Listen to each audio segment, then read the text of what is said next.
Hey everybody, welcome back to the channel. Thank you so much once again joining me for tea time. Today we have a little bit of misty morning.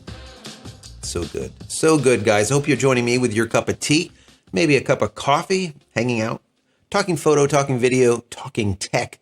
Today's gonna be a tech day. It is a Starlink day and how Starlink basically saved my bacon.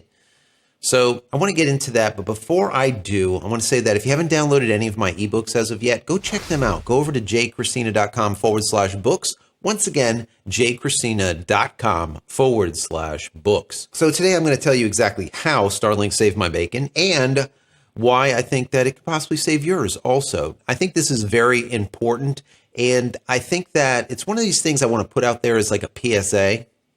A lot of people don't know about the hardships or the hard times people have out there in the intrawebs sitting at extremely low speed internet access. There's a lot of folks out there and there shouldn't be. And I want to get to that by the end of this video a little bit. Maybe vent, I think is important. But before I get into all of this, I want to say that the guys over there, guys and gals, I should say, over at Smallrig sent me over a new mic. And they sent me over the U50. Matter of fact, I have it hanging here along with my RE20. Do you see that? I don't know. It looks like a mini trash can. I don't know. I have that hanging right here off frame. And my RE20 is right here. I also have a Rode video mic here that I just use for backup audio. But I'm going to record this entire video with both mics, the RE20 and the Smallrigs. I'm not going to do a proper review on it, but I want to get your thoughts. I want you guys to review it for me. In the bottom, maybe down here somewhere, I'll tell you which mic I'm using at any given portion of this video. And then in the comments, besides talking about the Starlink we're going to be talking about now, also put which mic sounded better and which one you'd be interested in purchasing, just so you get an idea. The Smallrigs mic is under $100. I think it's right around $80, $90, somewhere around there. I'll put a link down below if you want to pick that up. I have no clue how it's going to sound, but if it sounds good, I'll put a link below. And the RE20 is not $100. It's more like getting close to $800 or $900. The mic itself is about $500, and then you have a compressor, and then you have a fat head. There's a lot that goes into it. So you have something that's probably 10 times, let's say, the cost. So keep that in mind. So let's get into the whole how Starlink actually saved my bacon just a few days ago. I'm going to get a little mathematical here. I could be off. If my math is off, please vet this and show me or tell me where I have it off. But I'm going to give you some of the details on how this all went down. So to start out with, if you don't know, 1 megabit is the equivalent to 0.125 megabytes. We're just going to use that for our mathematics. Because what happens is when you're talking about sending data, they talk about megabits, and then when you receive the data, it's sitting on your computer, it's megabytes. It's a hell of nonsense, right? And it makes it very difficult. And it's not like a 1-to-1 ratio. So anyways, let's just use that for reference. Now, my AT&T U-verse connection that we used to have that I always call trash, because it is. I call it as it is, right? That's what this channel is all about. It's unbiased, and I just tell you exactly how it is, and then you be the judge. Anyways, if you have U-verse and you're not about 1,000 feet away from the D-Slam, if you don't know what that is, that's that big box that's in your neighborhood, you pretty much have trash service, okay? That's just the way it is. The signal degrades as it gets to 4,000, 5,000, 7,000 feet. At that point, it's just going down to what I have, which is about a 12 meg connection, is what they call it, 12 meg. So what that is about 1.4 meg up and about 12 meg down. So if we take a look at that, just to get an idea of what are we getting in megabytes. So remember what I told you, 1 megabit is equivalent to 0.125 megabytes. So 1.4 megabits is the equivalent to 0.175 megabytes. We take that 0.175 megabytes times 60, right? Because there's 60 seconds and they're doing megabits per second. It comes to about 10.5 megabytes per minute is what my old system could upload. Well, the Starlink system is quicker. It actually uploads at about 20 megabits per second. Sometimes it's up to 35, sometimes it's down to 15. I'm just going to take 20. It's actually the lower end of the spectrum, but let's just take 20 just for a baseline. Now, if we take the 20 megabits once again and we do the multiplication, we end up with 2.5 megabytes per second. And now if we take 2.5 times 60, obviously 60 seconds in a minute, we end up with 150 megabytes per minute. So you're looking at about 15 times faster the upload speed compared to the UVerse that I used to have, now to Starlink. So you can see there's a mass disparity between the two. Massive, massive. And what I found is a lot of times I don't even think about my internet anymore, whereas I used to constantly be worrying about it. Anyways, the question is, how did Starlink save my bacon, right? Well, I had a high-profile TV celeb that I had a shoot with. Now, this was a photographic shoot. It was not a video shoot, but normally when we do these shoots, we are providing the collateral material or the images the next day, sometimes the next week. It depends on the project. Well, this one was something that had to be done immediately, right? Post-haste.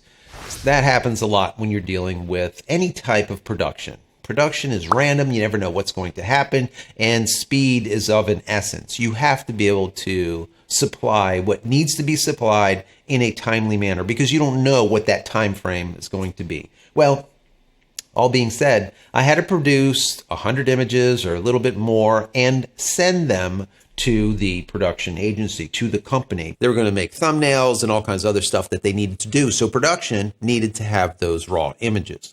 Well, with my camera, the raw images are around 30 megabytes, sometimes 34, 29. So let's call it 30, just for a general reference. So those 30 megs translate for 100 images. It was actually a little bit more, but let's just call 100 images, once again, rounding things off. That comes to 3,000 megabytes that I have to upload, which is 3 gigabytes, right? So if we do the math and just take a look at what the time frame here is, and this is where things get really critical. When we look at the Starlink system, we take the 3,000 megabytes that need to be sent up, or 3 gigabytes, at 150 megabytes per minute. We take 3,000 divided by 150, we end up with about 20 minutes to upload the 3 gigabytes, or 3,000 megabytes, 20 minutes. Now, conversely, if we look at my old AT&T UVerse connection that I actually still have as a backup to the Starlink, just in case for that oh shit moment, right? When there's no satellites or something, I still have that ground service, even as poor and crappy as it is. But if we take that service and we know that we're uploading 3,000 megabytes and we can only upload at 10.5 megabytes per minute, we take 3,000 and divide it by the 10.5. We end up with 286 minutes, guys. 286 minutes. That is just under 5 hours. So with Starlink, we have it being uploaded in 20 minutes. With UVerse, about 5 hours. And that's if there's no errors or any kind of problems. 5 hours. And the problem with that is 5 hours was out of the deadline. It's just simply not possible. So, in the past, if something like this was to happen, I would take all of these images and I would put them onto like my iPad Pro or something, and then I would go to a McDonald's or a Starbucks. There's a couple of areas that I know about in town that I can go that have extremely fast Wi-Fi. I would go there and upload them. But I have to travel to go do that. Why? Because I can't do it out of the studio because the studio is in a rural environment, which it's not. But this is what AT&T says. So now that we have Starlink, I don't have to worry about this crap anymore. Now, this sounds like it's an advertisement for Starlink or something, but it's not. This is just real world information. And like I always say, I give you the good and the bad. I tell you when Starlink has problems. And matter of fact, the new video is going to be coming out pretty soon, and I'm going to give you a problem that I had with them. So wait for that. If you're here for the Starlink stuff only and not the photo and video, you can go and take a look at my Starlink playlist and find everything Starlink. I've done a lot of how-tos, tips, tricks, all kinds of things about what to buy, when to buy it, what not to buy, how many to buy, how to make mesh networks, and all kinds of other stuff. All right. So there's a lot of stuff. Once again, check that out. The playlist, the Starlink playlist. Anyways, now that we have the Starlink service, like I said, I don't think about the internet the way I used to. And I really do feel that it's sad. There's a lot of folks out there like myself in the US, all right, that are really deprived of high-speed internet access. And for so long, the government has been saying, oh, we need to get high speed to the masses. We need to do this, that, or whatever, and maybe do some subsidizing to the major platforms or the major ISPs so that they can get the hardwire, the fiber to these rural areas. They have not done it. It's all a big bunch of crap. Okay? This is the fact.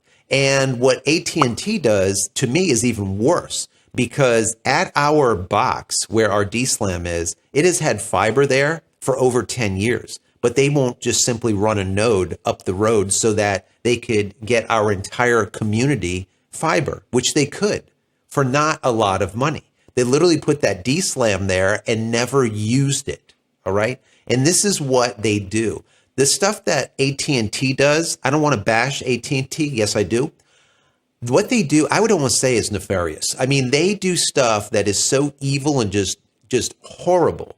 They will go and then this is, bear in mind, I used to work in network operations, okay? I used to run a server right next to Bell Atlantic server down in Boca, all right? So I get the inside track.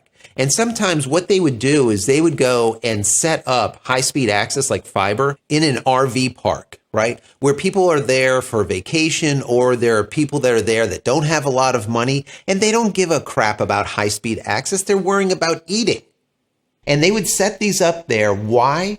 Because the engineers would be able to say, we set up access for all of these people, 1,000 people, 700 people, 500 people, whatever. Even though they would never be used, it doesn't matter. This is the stuff that they do. It's almost always for looks. Whereas here in our community, they could put fiber here in a moment. It literally would take no time at all. They can bury it or hang it. Doesn't make a difference, but they just simply don't do it. Even though we have 500 homes, it's just not enough for them. So, not to bash continuously AT&T, but I have to because they're such shit. Starlink, I have to give accolades to when they're due, and they simply are. I mean, Elon is the one that's actually getting now high speed to rural areas. I have family overseas. I am a first generation American. All of my family is overseas, Europe. And let me just tell you, they have high speed internet access in the woods. I mean, I'm not joking here. Literally in the woods, they have better access than me, literally a stone's throw from a city. So a lot of the folks that are probably listening are from the US, and they think that everything is grand because they live in a city and they have fiber. But I'm telling you, just so that you can know as a PSA, we are far behind the rest of the world when it comes to internet access. And I think that Starlink is going to be a major, major thing in the future. Right now, a lot of people don't even know what it is. If you're watching this video, you probably do, and you're probably happy with it, or you want to get it yourself. And I'm going to tell you that two things. Number one, if you have crap service like I did, like Uverse that was from AT&T or some other service that you're getting extremely slow speeds, Starlink is the best game in town, period. All that junk that they have, like, HughesNet and all the rest of them, just forget about it. All right? Just forget about it. Get Starlink if you can. If you can't, I'm sorry. But they are definitely rolling it out. There's about 2,000 satellites up there. I think Elon's talking about seeing about 20 to 40,000 in total. I think this year alone, they're thinking about doubling the number of satellites to about 4,000 from 2,000. That'd be awesome. And as there's more satellites, there's lower latency. As there's more ground stations, there's lower latency, better service. And as there's more POPs or point of presence locations, there's going to be better service also. And they'll be able to service a lot more people quicker, faster. So once again, this is not an advertisement for Starlink, but I have to call it as I see it. And once again, Starlink saved my bacon. So it is what it is. But I want to know your thoughts. If you have Starlink, what do you think about it? Are you trying to get Starlink but can't? Have you been on the waiting list like I was for about 8 months to get it? I want to know your thoughts. Just have this conversation back and forth. Anyways, I know I droned on a little bit, but I hope you enjoyed this video anyways. If you have, please throw it a thumbs up. That would be helpful. Subscribe to the channel and click this little bell icon over here so when I go live or when a new video comes out, you will be notified of it immediately. And when you click that bell, please select all notifications, because if you don't, notifications don't work. YouTube. Finally, head over to my website, JCristina.com, where you can find all the photography tools that I've invented for you and me over the years, and hopefully there's something there that you might like. And if there is, please pick it up and support me and my family. That's it, guys. I'm out of here for yet another vlog. Many blessings to you and your family. Stay safe, stay healthy, and we'll see you in the next one. Take care, guys. Love you all.